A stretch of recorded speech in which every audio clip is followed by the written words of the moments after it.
Come on. Someone's at the, yeah, come on in, Brian. Yeah, oh, look at that. Yeah, both sides. Come on in. If you, yeah. I was going to say, look at that. Nobody saved you a seat, Kofi. That's just tough, man.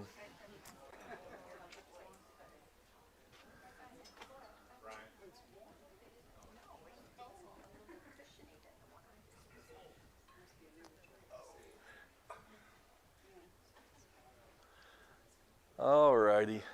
Yeah, this is kind of fun, actually. Okay, come on. Yep.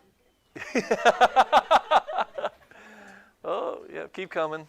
Keep coming. Cuddle up. That's,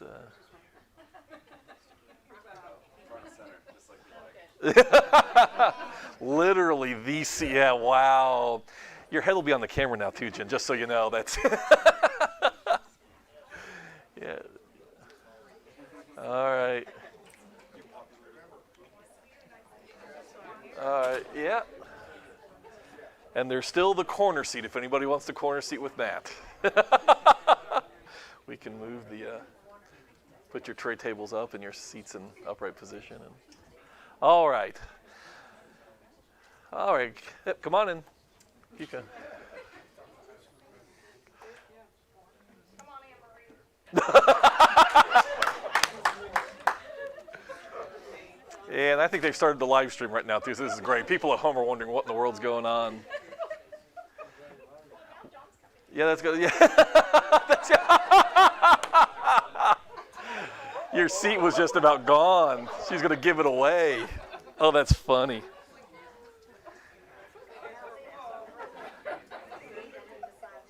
So what do y'all have against singing? No, because it's funny, because most summers on Wednesday nights, we only offer the one adult class because the idea is most people will go in the auditorium and do the new song class. And most summers, I actually teach the one lone adult Wednesday night class. And most summers, it's very lonely in here. And so I figured, everyone, yeah, so I'm glad you're here. But it's kind of fun. This is like I won't call it a throwaway class, but it's usually just me and a few people because, and we do something weird like Leviticus because finally I can. And make people rethink their life choices. I could have been singing. All right. Well, let's go ahead and get started with a word of prayer. Yeah, try the other door. Good luck. Nope. Guess he's moved on, gave up. All right, let's start with a word of prayer. Can I get one of the brothers to lead us in that? Someone want to do that? Anybody? Thank you, Anthony. Heavenly Father, we thank you for your mercy. We praise your holy name. We thank you, dear Father, for all the opportunities that you give us each day to be right with you, to glorify you, to help others to obey you. We ask, dear Father, that you would bless Jeff as he leads us in our study, that we will learn more about your word and apply it to our everyday lives. These and many other blessings we ask in Jesus' name. Amen. Amen. All right, let's just do a little bit of kind of closing out from where we were last week. Past couple weeks, we talked about kind of this, and it's really one story split over two chapters, but Joshua 3 and 4, parting of the sea, they actually enter into the promised land, the beginning of the fulfillment. Talked a little bit about how that, in so many ways, these stories are mirroring the Exodus stories, but in reverse order. And so like, for instance, here they parted the sea, they go in, and it's meant to resemble the parting of the Red Sea. And then just like, on the opposite side here, in chapter 5 now comes Passover, whereas in Exodus it was the opposite, right? You do Passover, then you part the sea. And so it's just like literally working your way out. And the other thing you meet in chapter 5, where we will get here tonight in a few minutes, but the counterpart to, again, if you're working from the central event, and so here you have the parting of the sea and the parting of the river, and then you have Passover, and you got Passover, and then you've got the burning bush, And here you've got the angel of the Lord, and the same type of thing. Take your shoes off, you. But I mean, these are all meant to be echoing. And so, literally, what Joshua is getting is the Moses experience in reverse, right? But remember, that's kind of where the book started. Was Joshua is the servant of Moses, who must become the servant of the Lord. And so the book is slowly, and God Himself has admitted, I'm elevating Joshua, but we're literally doing these stories in reverse order. So it's kind of cool as far as that goes. But one of the things that, and this is really where we kind of stopped last week, but I think it was kind of an important takeaway point as we are reading Joshua as Christians, is, one of the things that came out of, especially chapter 4, as they, this, again, wondrous miracle, the second generation's experience of God's power parting the waters. And that really is God's calling card in the Old Testament, right? The parting of the sea was God's great miracle par excellence, to the point that, even back in chapter 2 of Joshua, when Rahab is talking to the spies about why we're afraid of you, what have they heard? Your God splits seas. That kind of rattles us a little bit. Our gods don't do that kind of stuff. Second generation hasn't seen this. They've only heard the stories. Now they're seeing the stories with their own eyes as God is doing similar things. At Jordan, that flood stage, we talked about that. Jordan normally isn't much of a river. Naaman was impressed with it, and most people wouldn't be. And if you go to Israel, you wouldn't be either. It's not much. But at flood stage, it runs for miles. And so it's really something that God has done here. And so coming out of that, they get a memorial, right? What was the memorial at the end of, or in chapter 4 there? It's kind of, we ran out of time last week. Yeah, 12 stones, and it looks like the idea was actually 2 piles of stones, right? One you could see, one you couldn't see, because one pile of stones is going to be, is you take, and by the way, where are you taking the stones from? Yeah, the river bottom, as a way of just kind of, where, not just the stones exist, but where did these come from? These came from a place you don't normally get them from. And so you put 12 stones on shore, and apparently 12 stones in the river as well. And of course, 12, we get the significance of 12 tribes. And there in chapter 4, it's kind of important. Verse 21. And he said to the people of Israel, when your children ask their fathers in times to come, what do these stones mean? Then you shall let your children know. Israel passed over this Jordan on dry ground. For the Lord your God dried up the waters of the Jordan for you until you passed over, as the Lord your God did to the Red Sea. Again, meant to parallel each other, which He dried for us until we passed over, so that all the peoples of the earth may know that the hand of Yahweh is mighty, and that you may fear Yahweh your God forever. And so it wasn't just for that initial generation who didn't get to see God's original miracle, but kind of gets their own version of it. It's meant to be an ongoing talking point. And this illustrates something important for us about what it means to be the people of God. First of all, remember, and this kind of, again, we mentioned this last week, but just for those of you who weren't here, or it's been a week, you slept, you forgot. Do Christians have similar memorials, God-ordained memorials today? And the correct answer is yes. And there are at least 2 of them I can think of in particular in the New Testament. What are they?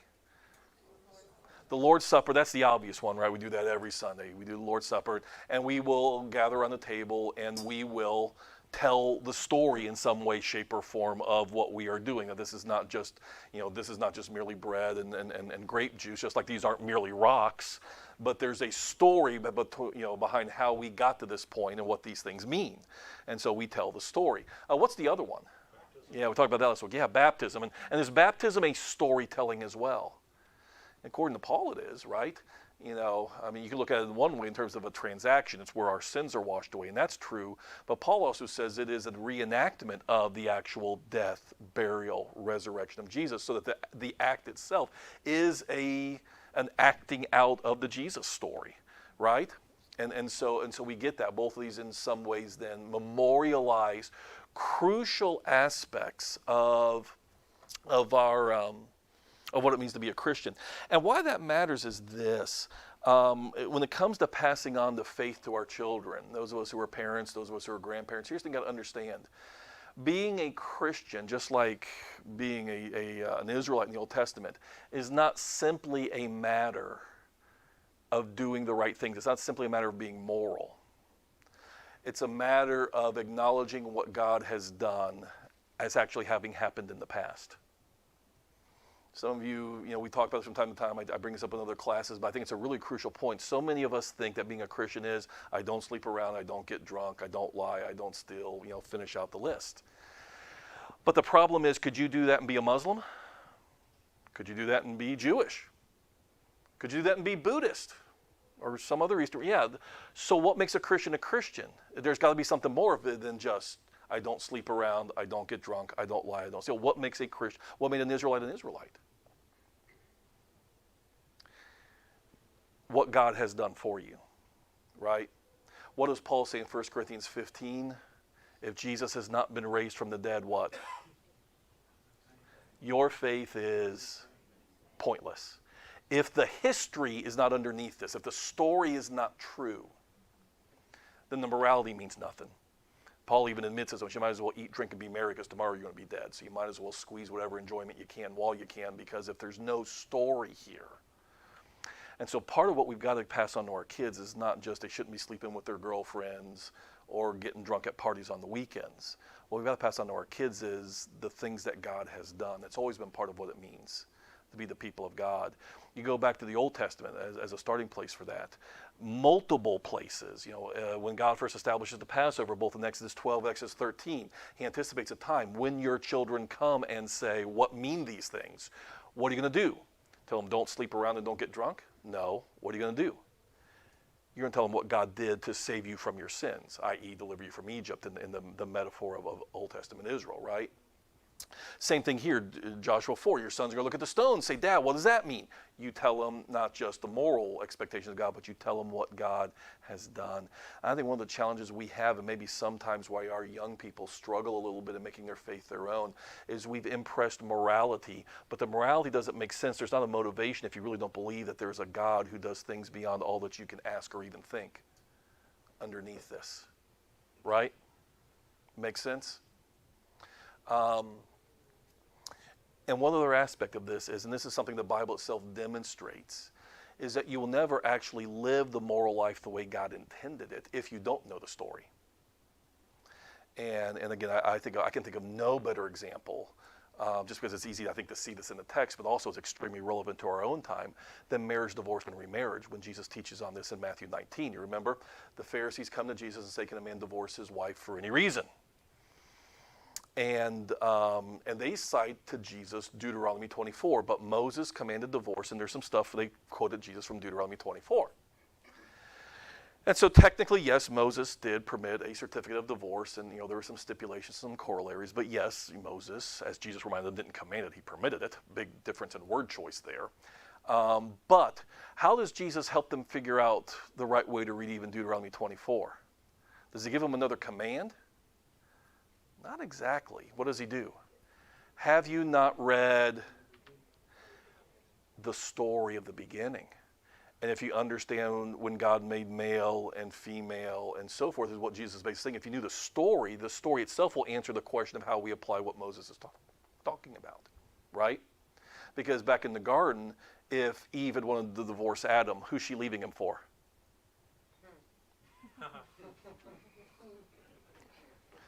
And if Adam decides that Eve, despite the fact that she's, eternal at that point still getting a little baggy or something, wants another woman, where's he going? Right? And so the story itself, in one sense, and the two become one flesh, which means not just a sexual act, but what's the actual fruit of the sexual act? A child. That literally where the two of us have become one flesh in that child. And so God's like, look, if you've read the story, I made them male and female, I said be fruitful and multiply. You've already got how I feel about this subject. And you can't split a marriage then without doing great violence any more than you can split the child that came as the fruit of the marriage, right? And so here's the whole point. You'll never get morality right if you don't put the story back underneath it. Both in terms of motivation, is there a God who's going to hold me accountable or not? Is there a God who's done these mighty things? But also the stories themselves help me understand who God is and what he's about, which better helps me keep the rules. And one other aspect from daily life that helps drive home this point, those of us who parent kids, you ever have one of your kids play lawyer with you when they're getting in trouble for breaking one of your rules? Yeah. And what's one of the lines, those of us who are parents, and those of you who are younger don't have kids yet, but you're more recently on the other side of this conversation, maybe just remember your own recent past. No need to volunteer stories unless you want to. And then we're all ears, and so's the internet. But what do we say to our kids when our kids start to play lawyer with us about a rule, and maybe even they're technically correct, they did find the loophole. But what do we say to them? We say, you know what I meant. And how can we say that to them?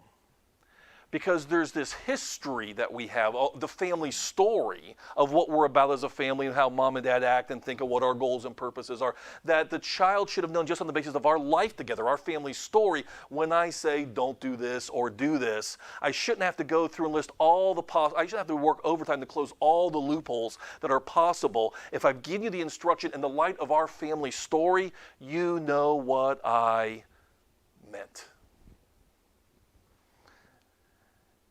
And I think sometimes, again, even as Christians, setting aside, passing the faith on well to our kids, the story is a crucial part of it, not just the do's and don'ts. But sometimes the reason we don't always do what we should do or see what we ought to see is because we're not living in the story. We're just also looking for the loopholes too. Make sense? Memorials matter because memorials put us back in the story and remind us of the story that we're in and where it's going and what it means and who's really in charge. And it's not me, and it's not my desires, it's not my wants. So, make sense? Comments, questions, objections, refutations, complaints? There are elders in the room, they'd love to hear them. Yes, go ahead, Scott. It works for us today in this country. Yeah. Who we are, what we are, why we do what we do is Yeah. based on our history. Yeah. The Texas Revolution, the American Revolution, Civil War, whatever it is, has a bearing on how we do things, Sure. how we behave. Sure.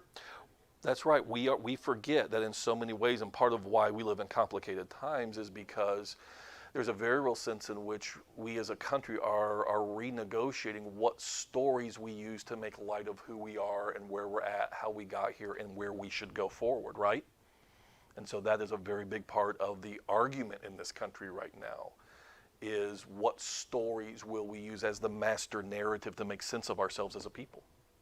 So yeah, at the end of the day, everybody lives in a story, whether you realize it or not. And you're either aware and wise, or you're being carried along and don't understand, and that's why you get so frustrated and confused. But everybody lives in a story. So, and by the way, that's why, what's funny is, one of the, you see this in like Texas every once in a while, when the TEA every few years renegotiates in particular the history curriculum in public schools. Boy, is that everybody thinks, history is a boring subject. It's where they put the football coaches because nobody cares. But the funny thing is, I'm serious, I actually saw one time at Klein ISD advertising. They were looking for social studies teachers for high school, and there was social studies / coach. I'm just saying. So that's the thing, and most of us chuckle because, let's be honest, how many of us history was our favorite class in high school? Oh, okay. Yeah, you're my favorite, Rebecca. I was a little history buff too, but okay, yeah. So yeah, that's right. No shame, hold them high. But generally speaking, we're very lonely now, aren't we? Too. We're feeling awkward because, like, everyone else is looking and saying, oh. But here's the thing. It is, in one sense, it is a forgotten and not taken seriously subject, except that when we find out about the curriculum and what's going to be taught, and those of you who are educators nod because you've seen how the sausage is made, it gets really heated in Austin because the people who care understand the power of the story and the way we tell it. And so how we're going to talk about slavery, how we're going to talk about 1776, how we're going to talk about some of these issues matters. Or if they just don't talk about it. Or if we don't talk about it at all, which is another way of teaching by not teaching, because then the story doesn't have all its pieces, right? So yeah. All right. Anything else on that? That makes sense, though. That's an important, I think, takeaway from what God's doing here. The wisdom of how we stay His people, pass on the faith to our children, even keep ourselves growing in the right ways. Makes sense? The school, or biblically, or change the story. Yeah. What really has to fit what you want. Well, yeah, that's exactly right. It's a, turn life into a choose your own adventure book. Those of us of a certain age remember those. Yeah, you get to, make a choice, turn to page 75, and All right. Those of you who don't, Google it later. All right, let's turn to chapter 5 then. So, moving on, chapter 5, great, one of my favorite actual chapters in the whole story taking. As soon as the kings of all the Amorites, and by the way, I don't know if you've realized this, Amorites, we don't know our Semitic languages, that's okay. Amorites is actually a catch-all term like Canaanites. It's not one ethnic group. Amorites almost means something like Westerners because they were the Western Semitic peoples. It's kind of like, we talk about North Americans, and whether you're talking about Canadians, I almost said Canaanites for the Canadians. And I stand by what I said. No, but the Canadians or U.S. citizens or Mexico, just kind of that. So Amorites is kind of a catch-all term. I don't know why I told you that, but now you know. So the kings of the Amorites, all these different ethnic groups, Perizzites, Hivites, Hittites, Jebusites, etc., who were beyond the Jordan to the west. In other words, because that's where Israel is now, right? And all the kings of the Canaanites who were by the sea, that goes all the way over. So that'd be like the Philistines over there, right? They were actually known as the sea peoples. There was 5 cities along the coast there. So the whole region heard that the Lord had dried up the waters of the Jordan for the people of Israel until they had crossed over. And why does that scare them? Well, it's a cool miracle in its own right. But what did Rahab tell them? We've heard your God's done this before too. So they're like, oh boy, what happened to Egypt is... And where is Israel now? Israel is on the west side of the Jordan. And their hearts melted, and there was no longer any spirit in them because of the people of Israel. At that time, the Lord said to Joshua, go to war. No, that's not what God does. He does something that, from human standpoints, is completely counterintuitive. He says, make flint knives and circumcise the sons of Israel a second time. And a second time in what sense? Well, they haven't been circumcised since they came out of Egypt, so second generation needs to be circumcised. And so Joshua made flint knives and circumcised the sons of Israel at Gibeath Ha'aralot. And this is the reason why Joshua circumcised them. All the males of the people who had come out of Egypt, all the men of war, had died in the wilderness on the way they had come out of Egypt. Though all the people who came out of had been circumcised, yet all the people who were born on the way in the wilderness after they had come out of Egypt had not been circumcised. For the people of Israel walked 40 years in the wilderness until all the nation, the men of war who came out of Egypt, perished, because they did not obey the voice of the Lord. And the Lord swore to them that he would not let them see the land that the Lord had sworn to their fathers to give us, a land flowing with milk and honey. So it was their children whom he raised up in that place that Joshua circumcised. For they were uncircumcised because they had not been circumcised on the way. All right. Anybody see this as like an unexpected detour? What makes this unexpected? So first of all, the timing. If God knows I got a bunch of uncircumcised people, and he's known this the whole time, when might you have had this conversation with your people? Before coming over. Because what's odd about doing it now? Yeah. And in the midst of the enemy. And lest we doubt this, verse 8, and when the circumcising of the nation was finished, they remained in their places in the camp until they were... Yeah, this is going to be a 3-day weekend for them. Right? And by the way, is there another story in the Bible that reminds us of how vulnerable people can be when all the men are cut up? Yeah, Genesis 34. In fact, the Jews may be saying, oh, I feel a bit guilty about that now. Because remember, that's the old story where Shechem, a Canaanite, wants to marry Dinah, the often forgotten daughter of Jacob, after he's already lain with her and thus embarrassed her. And so Simeon and Levi are mad about that. And so they tell the people, Shechem and his city mates, you can marry her if you adopt our custom, and our custom is circumcision. Now, I don't know what kind of clout Shechem had with all his buddies, because when I got married, if I'd said to my groomsmen, hey guys, I need a favor, that's not happening. But somehow Shechem gets the entire city, per the plan of Simeon and Levi, to do this. And I think you all have heard me tell this story before. I think it's the saddest verse in all the Bible there in Genesis 34. And on the third day, when the men of Shechem were still sore. But that's when Simeon and Levi and their brothers come, and what do? Slaughter them all, as was their plan the whole time. They didn't really care about them getting circumcised and joining the family, and this is how we do it, so that the reception will be less awkward.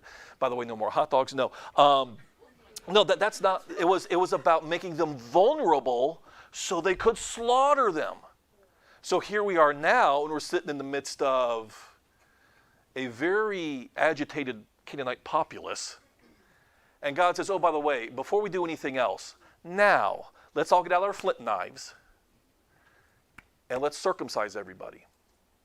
And by the way, is there one other piece of this? We talked about parallelizing. Yes, there is. Because anybody remember this weird little story in Exodus chapter 4 when Moses is called to be the representative of God's people? He's on his way back to Egypt. Anybody remember this story? What happened? God tries to kill because Moses has not done what? He failed to circumcise his son. And so the parallels in reverse keep on popping in. Keep on popping in.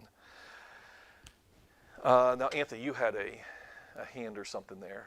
You know, it reinforces, though, their faith in God. Well, and correct. I think that's the part of the point, too, is are you going to trust God or not? Because if we get attacked right now, no, there's not much of a fight in those men.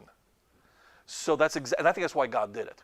You do it on the other side of the Jordan, we don't have to trust in God nearly as much. You do it literally, and again, if you've been there, where Gilgal is relative to where Jericho is. I mean, we're talking a couple of miles, or we're talking visual distance. It's a very flat plain. You're literally doing this inside of the enemy. And nobody's going to be able, till they heal, to do much about it. And that's the whole point, is who's really leading, conquering, protecting, guiding. Well, make yourself very vulnerable and find out. It's a stepping out of the boat moment. Very much so. Yes, ma'am. It makes sure that everybody realizes that God's doing it. Correct. That's exactly right. You have to put your faith in God to do that kind of an act in that kind of a situation with that kind of a timing thing. And then once they've done that, this is, by the way, one of the other reasons, it's also a function of the calendar. Now, we talked last week about the text makes clear we know they come over on the 10th day of the first month, which means we're right around the corner from what? The 14th day of the first month is? So God is actually doing this exactly on the same part of the calendar when he did it the first time. And one of the other reasons they need to get themselves cleaned up now, pardon the pun, is because no uncircumcised Israelite is allowed to eat the Passover.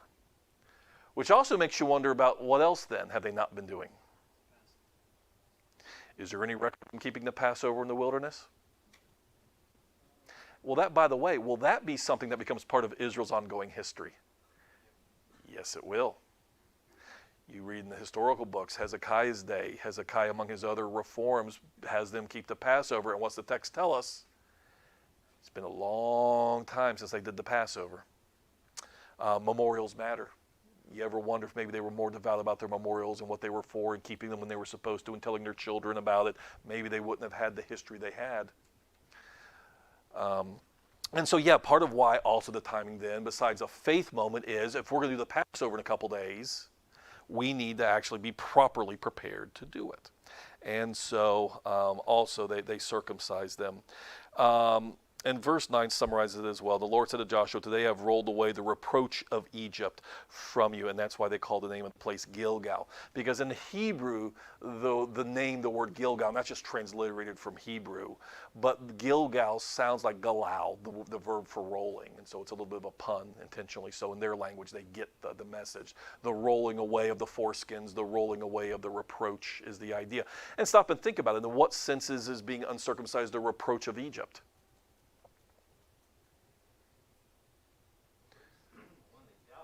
Okay. Okay. So just on the moral level, they're not very much reflecting what they should be as God's people. What else?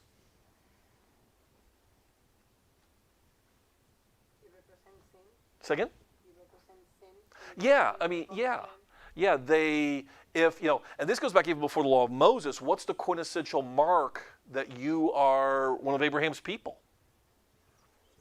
Yeah, and so going all the way back to Genesis 17, when God has Abraham as an aged man get out his flint and knife and do the deed there, because this is the mark for all generations that you are my people. Can you tell the difference between a Jew and an Egyptian anymore? Nope, not in the way it mattered to God. And so it's time to start looking like my people again. And so yeah, there's on a number of levels this reproach of Egypt. It's God's way of saying, kind of get a haircut, dress nice, and look like what you are. And so the name of that place is Gilgal to this day. And when the people of Israel were encamped at Gilgal, they kept the Passover on the 14th day of the month in the evening on the plains of Jericho. And the day after the Passover, on that very day, they ate of the produce of the land, 11 cakes and parched grain, and the manna ceased the day after they ate of the produce of the land. Why? Because God's kept his word. Where are they? In the land. And what did he say? When you get in the land, you're going to eat of vineyards you didn't plant, and that you're going to live off other people's work. I mean, and we forget this sometimes. God didn't have them destroy all the cities. They were supposed to drive out the people, but only a handful of cities he actually explicitly said destroy: Jericho, Hatzor, Ai. But most cities, they were literally, drive the people out, and you get what they built. And so they begin to live off the good of the land. And the manna ceased, and there was no longer manna for the people of Israel, but they ate the fruit of the land of Canaan that year. And then comes one of my favorite stories in all the Bible. And so now, having cleaned themselves up, made themselves a holy people who look the part in God's eyes, having kept the Passover, again, as participating in this whole scene that we've been talking about. When Joshua was by Jericho, he lifted up his eyes, and behold, a man was standing before him with a drawn sword in his hand, which probably indicates what? Is that an aggressive posture? Yeah, there's something serious going on here. And Joshua went to him, which is not what I would have done, but and said to him, "Are you for us or for our adversaries? Whose side are you on?" And his answer is, isn't it a great answer? It is a great answer. No, or some of your translations may say neither. Rather, I am the commander of the army of the Lord. Now I have come. I love that. And that's the thing is, I don't know if you've ever thought about this or connected the dots. This is literally, these verses really ought to be part of chapter 6, because what the text is saying is all those days of them marching around Jericho and doing nothing and then even blowing the horns, who's actually doing the work? Who's really there? Which army counts? The invisible one. Unless you think that's not how God works. Think about a couple other stories from his people's history. Think about 2 Samuel 5, when David is asking God, should I go fight the Philistines or not in one particular situation? And God says, wait till you hear the sound of marching in the treetops. And then you can tag along too. You can follow that, but what's he hearing? There the whole time, we just don't get to see it normally. And he didn't see it either, but he got to hear the sound of God. Even if they actually go out and swing swords and stab people and do that, why do they win against overwhelming odds? Yeah. And then my true favorite story in the Bible, I like all these kind of stories. My favorite story in the Bible is in the days of Elisha. Remember, when the king of Syria is hacked off because he's realizing Elisha keeps on telling the king of Israel what those plans are. And so before I can get rid of the king of Israel, I got to get rid of Elisha. And so he finds out where Elisha is in the city of Dothan. And so he goes overnight and surrounds the city. And Elisha's servant wakes up in the morning, goes out to get the paper and realizes, we're in trouble. And Elisha is... And think about the power of the prayer. He doesn't say, Lord, come and deliver us. He says, open his eyes, which implies what? Already there. Always God's at work. And we're just the ones who are blind and forget that. The army was there the whole time. The army of fire. And so is Elisha worried? No, because he as a prophet, he had a better faith. He knew the whole time, God's got this. We aren't in trouble. It's the Syrians who are in trouble. They just don't know it. Right? And so here we come back to the beginning of these kinds of stories. First time Israel gets this experience. Now I have come. And so who are you? I'm God's general. And so the commander Lord's army said to Joshua, and again, now we're at his burning bush moment, which makes you realize it's not just an angel. It's God. And as a quick sidebar, people always ask, so is the angel of the Lord like the pre-incarnate Christ, or is it? No. I don't think that's the right reading. I think the best we can do, and this is a longer rabbit trail for a different time, he doesn't show up often in the Bible, but when he does show up and people realize they've seen the angel of the Lord, they're often terrified, or in this case told to take their shoes off or whatever. They realize I haven't just seen an angel, which is terrifying enough most of the time in the Bible. But they realize they've seen God.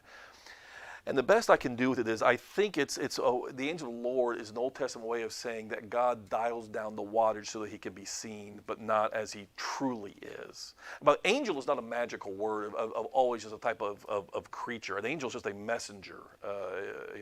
Humans are sometimes called angels in the Bible because they just serve as a messenger role. So the word itself describes more of a role. And so the way I like to describe it is I think what he's really is, this is an avatar of God where it's God, but he's dialed down the glory so it doesn't kill you. It'll overwhelm you and rattle you a little bit. But what happens if you ever see God? No man can see my face and live. But do people get to see God in some way in other cases? Yeah. Moses goes up into the cloud on Sinai, right? Comes back, his face is, he's been in the presence of God, but what's God done? Dialed it down enough it didn't kill him. And God can do that. God can adjust the wattage as he will because he's God. That's the perk of being God. And I think this is just a way of the Bible saying in some not fully comprehensible way that God has come down in some ways in an avatar-like way.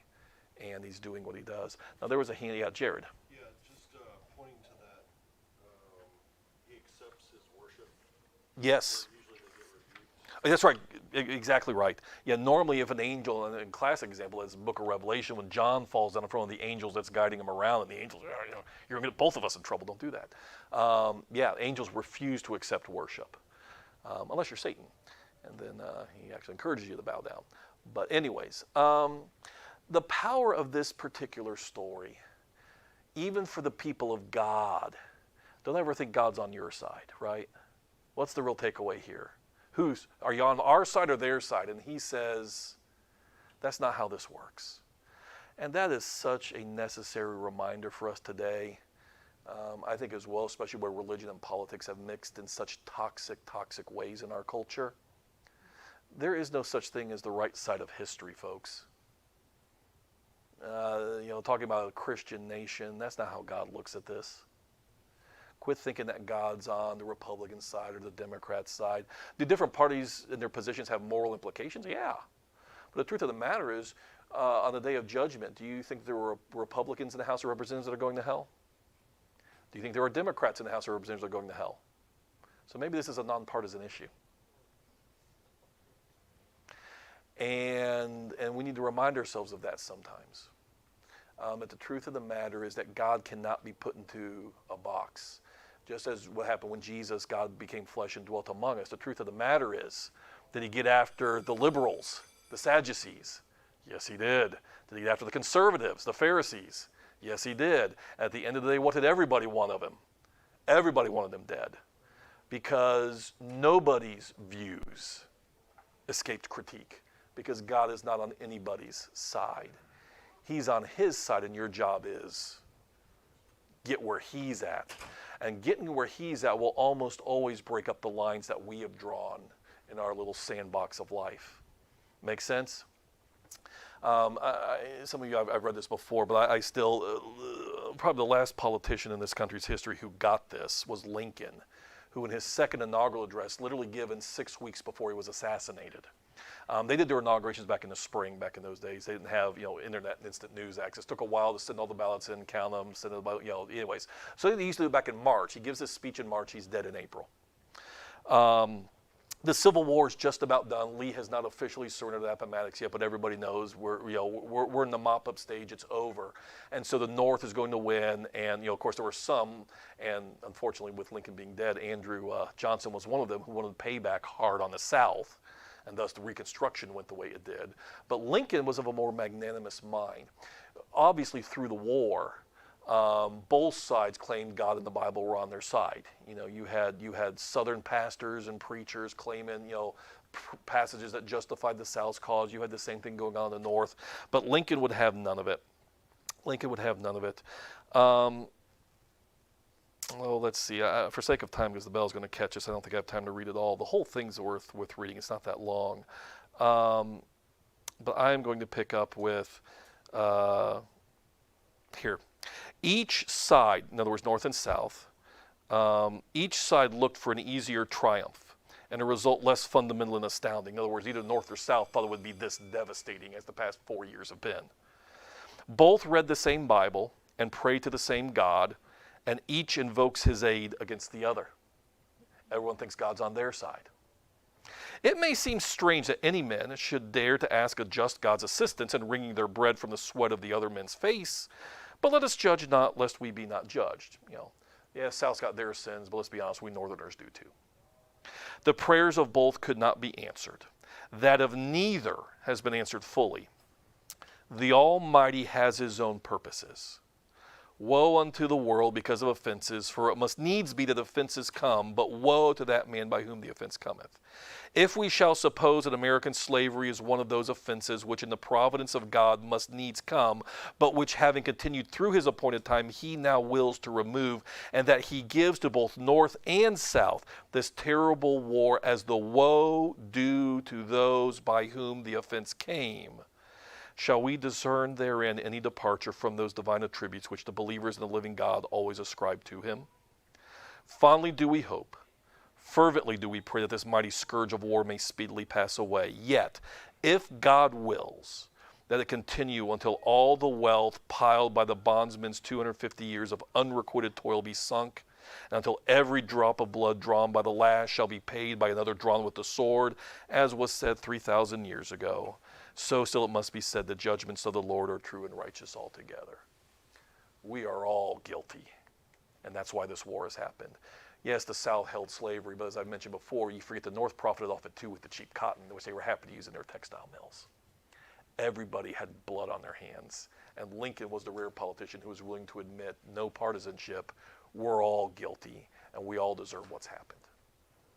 All right, see you next week.